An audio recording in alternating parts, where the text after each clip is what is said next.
সুদখোর ইউনূসের কথা শুনে লাফাচ্ছে, আর ওই জামাতের ওরা কয়দিন আছে, জি আপা। সামনে আর 1 মাস থেকে কিনা দেখো। আপা আমার চিনছেন, আমি ছাত্রলীগের যুগ্ম আহ্বায়ক গোপালগঞ্জ সদরের আপা। হ্যাঁ আপা আপনাকে খুব মিস করতেছি আপা। আপা দেশের অবস্থা তো খুবই খারাপ আপা। খুবই খারাপ, সবার উপরে শুরু করছে এখন খুন করা। আপা আর ওই যে আজকে গতকালকে রাতে তো আপনার পার্টি অফিস থেকে 6 জনকে গ্রেপ্তার করছে, মানে গোপালগঞ্জের পার্টি অফিস থেকে আপা। আপনি নিউজ জানেন কিনা আপা?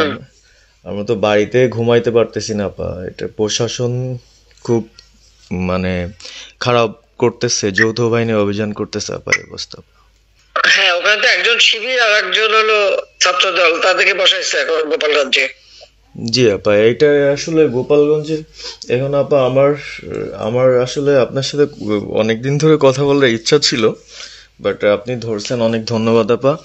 আর আমাদের গোপালগঞ্জে একটা দিক নির্দেশনা দিবে এরকমের একজনকে একটু সেট করলে আমাদের জন্য ভালো হয়। আর দ্বিতীয়ত তাহলে সারা বাংলাদেশের নেতাকর্মীরা হয়তো বা নামতে পারতো। হ্যাঁ, একজনের নাম বলবা, সাথে সাথে তাদের একটা মামলা দেবে এবং গ্রেপ্তার করে নেবে। ও তাহলে তো ওইটা আসলে, তাহলে তো সেটাও তো আসলে, তাহলে আমাদের কোন দিকে যে যাব আপা আসলে? না, নিজেদেরই করতে হবে, যে জায়গায় যার অবস্থান থেকে কাজ করতে হবে। আপা আমার ইউনিয়ন হলো বুড়াশি ইউনিয়ন। এই যে আপনি যে নৌকায় করে চলতেন, মানে যে রাস্তা দিয়ে যেতেন। আমি চিনি। জি আপা। যার যার এলাকা নিয়ে সে কাজ করতে হবে, আর সবাইকে সাবধান করতে হবে। আর গোপালগঞ্জ যা বলছে, গোপালগঞ্জ যখন হাত দিচ্ছে, তো গোপালগঞ্জে যে হাত দেয় তার কিন্তু হাত পড়ে। জি আপা, জি আপা, জি জি। গোপালগঞ্জে হাত দিলে এটা ভালো হবে না। জি আপা। আপা আপনি ভালো আছেন তো আপা?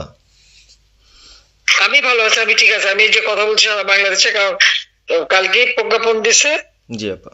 এনএসআই, র্যাব, ডিজিএফ সবাইকে রিপোর্ট, আইজিপি কে ডেকে ইউনূস বলে দিছে, মানে আওয়ামী লীগের সাবেক এমপি, বর্তমান এমপি, ভবিষ্যতে এমপি হতে পারে, জি আপা, তারা তাদের আত্মীয় স্বজন, আত্মীয় স্বজন, জি আপা, প্লাস যারা কাউন্সিলর, মেম্বার, তারপরে মেয়র, যে যেখানে আছে, এবং তাদের আত্মীয় স্বজন সবাইকে অ্যারেস্ট করতে বলছে। তোরা কত করবে সেটাই তো কথা। হ্যাঁ আপা, এখন আমি কালকে আমাদের ইউনিয়নের চেয়ারম্যান, আপনি চিনেন কি না জানি না, এম ননি আহমেদ ননি, উনার সঙ্গে একটা মিটিং করলাম, কথা হয়েছে অনেকক্ষণই। তো উনি দিক নির্দেশনা দিল, এবং কালকেই যাওয়ার কথা ছিল আমাদের একটা মিছিল নিয়ে, বুড়াশি ইউনিয়নের যারা ছাত্রলীগ করে কর্মী যারা আছে এদের নিয়ে আমরা একটা মিছিল নিয়ে যাওয়ার কথা ছিল। কিন্তু তার ভিতরই, মানে সন্ধ্যার পরে 7টায় প্রোগ্রামটা ছিল, তার ভিতরে নিউজ আসলো যে যৌথ বাহিনী অভিযান চলবে। তো আমরা গেলাম না। ওনারা যারা গেছিল, যাওয়ার পরে আপনার অ্যারেস্ট করলো। আর ওই যে পিছন দিয়ে যে গেটটা আছে না আপা, ওই গেট দিয়ে হয়তোবা 4-5 জন ধরেন যে চলে গেছিল বাইরে, এই অবস্থা। আর আমাদের যারা আসলে আমরা দলকে ভালোবাসি, আপনাকে ভালোবাসি, সংগঠনটাকে সুন্দরভাবে সচ্ছল রাখার চেষ্টা করতেছি, এদের খুব ডিস্টার্ব করতেছে খুবই। আপনার যেদিন জন্মদিন ছিল ওই দিন আমরা আমাদের ছোট ভাইদের দিয়ে, বঙ্গবন্ধু কলেজের ওদের দিয়ে আপনার অনুষ্ঠানটা ওরা করতেছিল, কেক কাটছিল, এর ভিতরে ওসি নিজে এসে ওদের কলার ধরলো। মানে খুব অ্যাক্টিভ যে 4-5 জন ছেলে আছে, হিমেল, তারপর বাপ্পি, রেয়াজ, সাকিব, তারপরে সাব্বির, এরা বঙ্গবন্ধু কলেজের আসলে আমি ব্যক্তিগতভাবে যতটুক না করতে পারতেছি ওরা ততটুক করতেছে। এবং আমরা একটা মশাল মিছিলও করলাম সেদিনও। আপনার আর্মি আমাদের পরবর্তীতে ওদের বাসায় যে ঝামেলা করলো, আমি একদম সামনে ছিলাম। আমি আপনার ওই ছবিটা পাঠাইছি, আপনি দেখছেন হয়তোবা। আর প্রত্যেকটা মিছিল মিটিং ইনশাল্লাহ আপা থাকি, কিন্তু এলাকার এমন একটা পরিস্থিতি সৃষ্টি হচ্ছে, সেটা হলো আপনার 75 পরবর্তীতে যেভাবে মানুষজন ভয় পাচ্ছিল, সেই জিনিসটা আপা সবাই করতে চাচ্ছে, মানে জোর করে আসো আমাদের দলে যোগ দাও। মানে দোকানে বসলে, চার দোকানে বসলে অনেক কিছু শোনা যায়, অনেক কিছু বোঝা যায়, কিন্তু এখন আমাদের দরকার সারা বাংলাদেশে, মানে আমার ক্ষুদ্র জ্ঞান থেকে বলতেছি, সারা বাংলাদেশে যে একটা সংগঠনটা চালাবে, আপনি সভাপতি থাকবেন এবং ভারপ্রাপ্ত যদি কাউকে কোনো দেওয়া যায় যাকে ভালো মনে করেন, তাহলে আমাদের সারা 64 জেলা।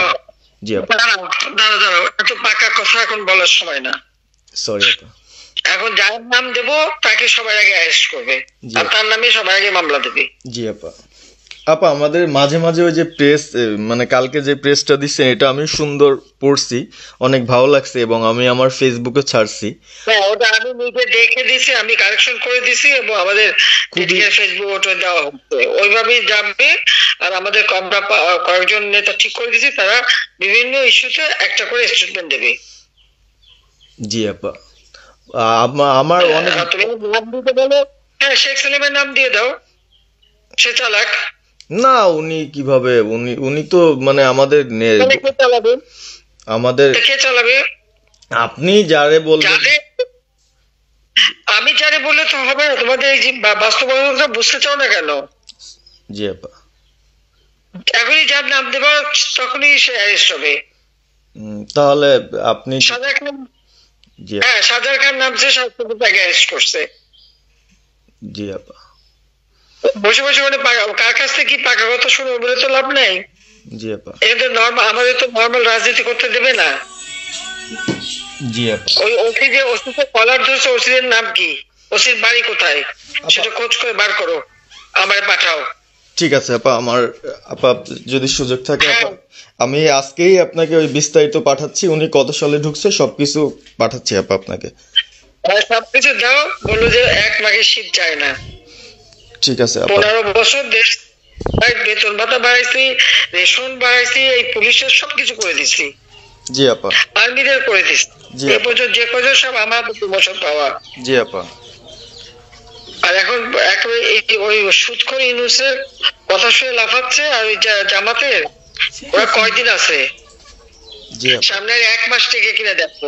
জি আপা। জি আপা, দোয়া করেন আপা। আর আমি আপনাকে 1 মাস থেকে কিনা দেখো, তখনই আপনারা যারা বেশি বাড়াবাড়ি করেন কোথায় যাবেন সেটা বুঝে নিয়েন। জি আর এই তালিকা সব করে রাখো আপা। আর যারা এই যে ঘর বাড়ি ভাঙা পোড়ানো, তাদেরকেও হিসাবটা নাম রাখো, এবার যেন ভুল না হয়, পরে এর চাচা, ওর মামা, ওর শ্বশুর, ওর শাশুড়ি, এইগুলি যেন না হয়। আপা এবার গুইনে গুইনে গুইনে গুইনে হিসাব নেওয়া হবে। জি আপা। জি আপা। আমি গত 2001 কিচ্ছু বলিনি, আমি 2009 সরকার এসেও আমি ওসব কাউকে কিছু বলিনি, আমি দেশের উন্নয়ন করছি। আল্লাহ এরপরে যদি আল্লাহ যদি সুযোগ দেয়, তার আগে যারা আমার নেতা কর্মীকে হাত দিচ্ছে, কোপায় কোপায় ছাত্রলীগে মারতেছে, প্রত্যেকের এক একটা শিক্ষা আমি দিয়ে ছাড়বো। আর